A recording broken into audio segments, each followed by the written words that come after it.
नमस्कार फ्रेंड्स। आज का मेरा चार्ट जो है वो वही चार्ट है जो मैं पिछले 2-3 बार डाल चुकी हूँ। मुझे ये चार्ट बहुत अच्छा लगता है। ये कंपनी भी बहुत स्ट्रॉन्ग कंपनी है, वन ऑफ लार्जेस्ट कंपनी है। अब इसका ये जो डाउन ट्रेंड चल रहा था, उस डाउन ट्रेंड के हिसाब से मेरा ये डेली चार्ट है। मंथली वीकली ये सब हम पिछले चार्टों में अच्छे से सर्च कर चुके हैं। अब इसमें मैंने जब पहले चार्ट बनाया था तब इसके डाउन साइड के लेवल दिए थे कि ये टूटा तो ये टूटा तो ये, और यहां से इसने सपोर्ट लेके अब डबल बॉटम का फॉर्मेशन बन गया। प्राइस ने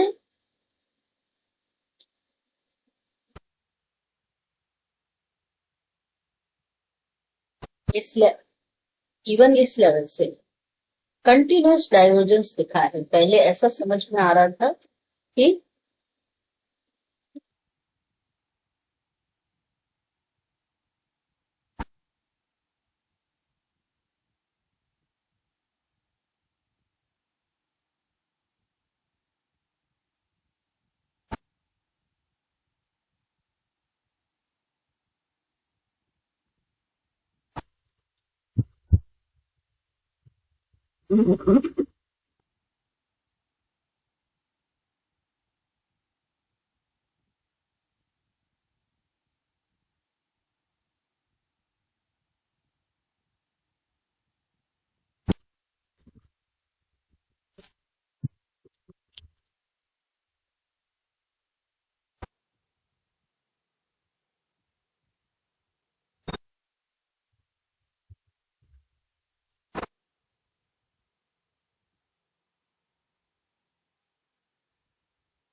प्राइस में लो, ये लेवल यदि हम देखते हैं और एक ही लेवल देखते हैं तो प्राइस में लोअर लो बन रहे हैं, पर यहाँ पर हायर लो बन रहा है। तो एक डबल बॉटम का फॉर्मेशन बन रहा है। यहाँ पर भी लोअर लो बन रहे हैं ये, और यहाँ पर भी हायर लो बन रहा है। तो ये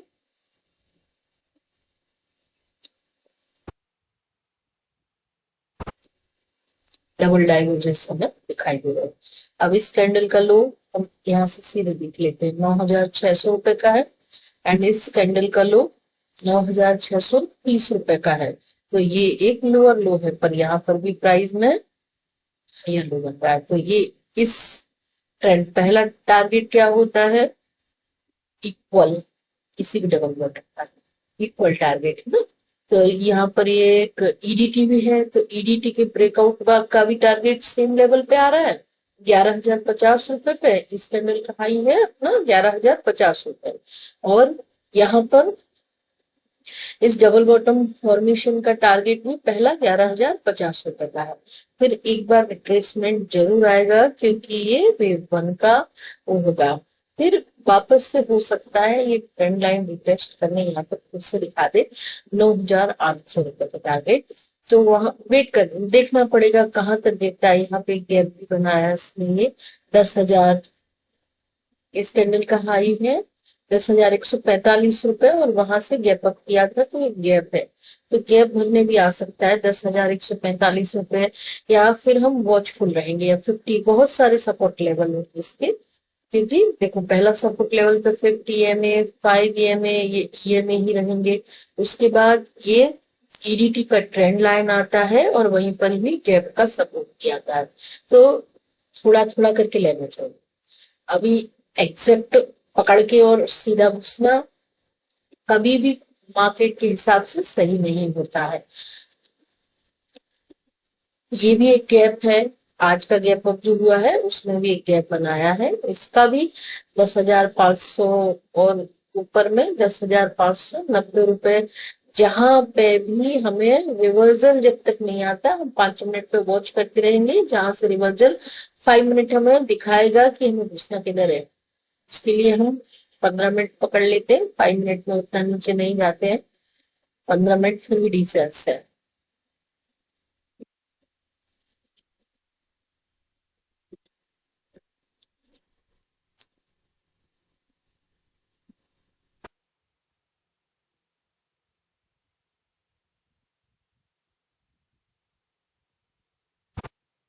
अभी इसमें हमें थर्ड वेव छोटी दिखा रहे हैं, यानी कि फिफ्थ वेव जो बनेगी वो एक्सटेंडेड बनेगी, ऐसा इसमें शो हो रहा है। तो इसको एक्सटेंशन पकड़ना चाहिए।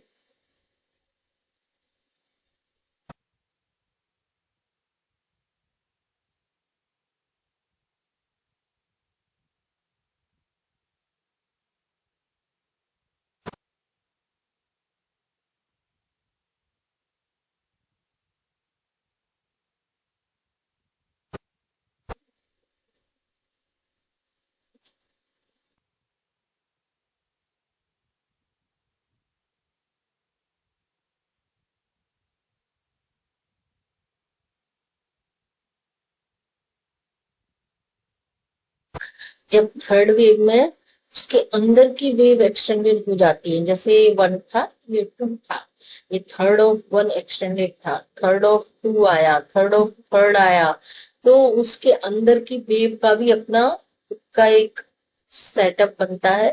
तो हमें तो सीधा 2.6 और 1.6 के हिसाब से काम करना चाहिए। तो 1.6 में 11,080 रुपए और 85 रुपए, इवन 11,078 दिखा रहे हैं यहाँ पे, ये एग्जैक्ट लेवल है। तो उस लेवल और पिछला जो हाई था वो हमारा 11,050 का था। तो यदि ऊपर जाता भी है 20-30 रुपए तो छोड़ देना चाहिए, 11,050 तक के टारगेट के लिए प्ले करना चाहिए इसमें। वहीं पर हमारा थर्ड वीक का भी टारगेट निकल के आ रहा है। और वहां उसके बाद एक टिप आएगी, वो टिप अब हम 15 मिनट में हम इसलिए रहते ताकि हम इसके गिरावट के लेवल वॉच कर सकें। बस से हम अपने डेली चार्ट पे आ गए।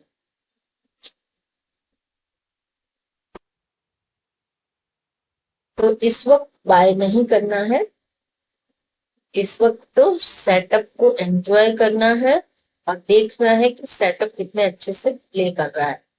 बाय कहाँ करना है, जब एक बार ये 11,050 बना ले, वहां से लौट के फिर जब ये 50 EMA 5 EMA कहाँ तक गिरता है, और ये गैप और trend line, in level gap और ट्रेंड लाइन सबसे बढ़िया और बेस्ट बाय जोन होगा।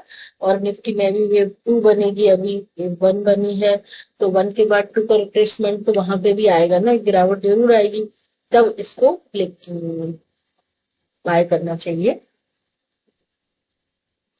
और वहां से अगेन इक्वल टारगेट मिलेंगे, ये ट्रेंड लाइन इसके लिए फिर से सपोर्ट का काम करेगी, फिर से दोबारा एक और डिप मिलेगी, पर यहाँ पे ले सकते हैं पहली बार में। और उसके बाद अगेन 11,050 पे फिर से एग्जिट मार दो, और फिर से डिप आए, फिर से घुसो, वो बड़े टारगेट देगा। उसके टारगेट हम आज से निकाल सकते क्योंकि सेटअप रेडी है। ये हमारा ईडीटी का टारगेट इसने दे दिया है। तो ईडीटी के टारगेट के हिसाब से हम इस गैप को पकड़ के चलते